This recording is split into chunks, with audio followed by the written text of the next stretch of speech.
বাবা, তুমি আমারে একটা নতুন জামা কিনে দাও না। আমার আর এই পুরান জামা পরতে ভাল লাগে না। মারে, তুই তো জানিস বেচা কেনার যে অবস্থা। এই রমজান মাসে যা বেচা কিনা করি তাদের তো ঠিক মতো দুই বেলা খাইতেই পারি না। তোরে আমি জামা কিনে দেবো কিভাবে বল? যাও বাবা, তোমার সাথে আর কথাই বলবো না। আমি যখনই বলি তুমি আমাকে নতুন জামা কিনে দাও, তুমি তখনই বলো আমার কাছে টাকা নাই। যাও, আমি তোমার সাথে আর কথাই বলবো না।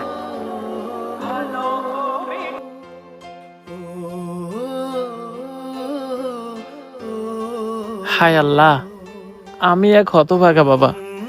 মাইয়াটার সামান্য একটা ইচ্ছাও পূরণ করতে পারি না।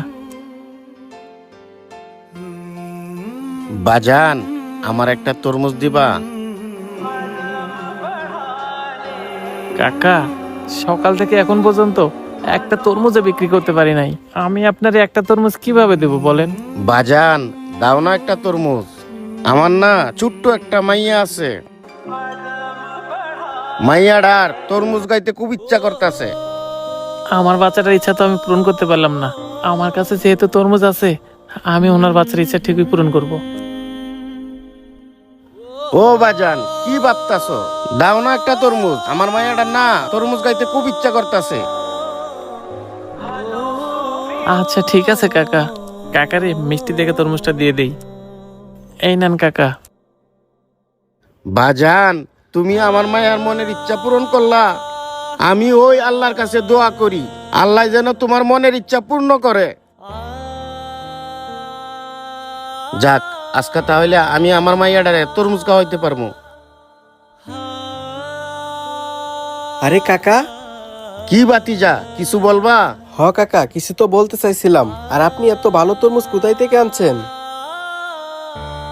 বাজান, ওই মোর একটা দোকান আছে না, ওই দোকানটা থেকে আনছি।